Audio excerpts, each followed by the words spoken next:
मित्रांनो, आनंददायी शनिवार उपक्रमामध्ये तुमचं सहर्ष स्वागत आहे। आनंददायी शनिवार उपक्रमाचा विषय आहे मुलाखत। सर्वांचे लाडके भामरे सर यांचा मी आनंददायी शनिवार उपक्रमामध्ये सहर्ष स्वागत करते। विभामस्नेला विनंती करते की तिने मुलाखत घेण्यासाठी पुढे यावे।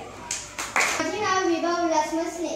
आज आनंददायी शनिवार मुलाखत यामध्ये मी तुमची मुलाखत घेत आहे। मुलाखतीचा पहिला प्रश्न, तुमचे पूर्ण नाव?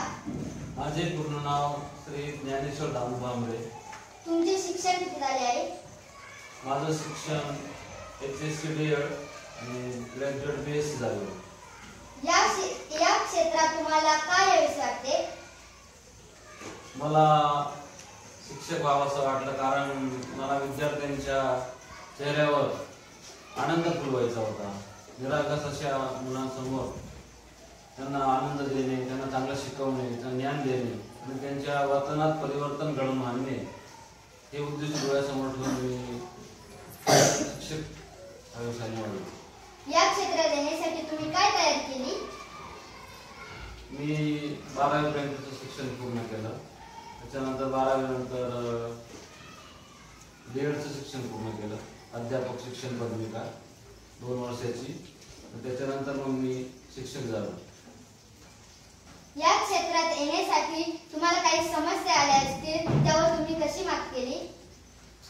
समस्या भरपूर होत्या शिक्षण घेताना, अडचणी। तशी माझी परिस्थिती वगैरे घरची थोडीशी गरिबीची होती, त्याच्यावर मात केली। आर्थिक समस्या होत्या, शिकायला पण पैसे वगैरे वेळेवर मिळायचे नाही, परंतु मी त्याच्यावर मात करत कठीण संघर्षातून मग शिक्षण करून माझं शिक्षण पूर्ण केलं आणि मी शिक्षक झालो।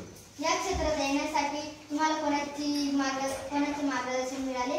हो, जसं मी आता शिक्षक आहे तुमच्या पुढे, तसं माझे पण शिक्षक होते, त्यांनी पण मला वेळोवेळी मार्गदर्शन केलं, त्यांनी मला गायडन्स केलं, वेळोवेळी मदत केली माझ्या अभ्यासामध्ये, मला मार्गदर्शन केलं, त्यांनी मला चांगलं शिकवलं, ज्ञान दिलं।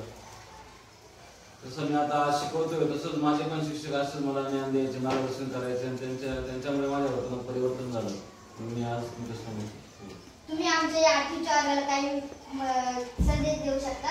हो, म्हणजे जीवनामध्ये संघर्ष आवश्यक आहे। जरी समजा परिस्थितीने आपण गरीब असलो किंवा अडचणी असल्या तरी पण आपण आपल्या जीवनामध्ये सक्सेस होऊ शकतो। प्रत्येकाच्या जीवनामध्ये समस्या असतातच, असं कोण नाही त्याला समस्या नाही, परंतु जीवनामध्ये आपण सक्सेस होऊ शकतो। फक्त आपण त्याच्यावर मात करत राहायचं आणि परमेश्वरावर श्रद्धा ठेवून आपलं जे कर्म आहे ते कर्म करत राहायचं, म्हणजे आपल्याला यश नक्की मिळेल। धन्यवाद, तुम्ही वेळ काढून आमच्या मुलाखतीला उपस्थित झालात।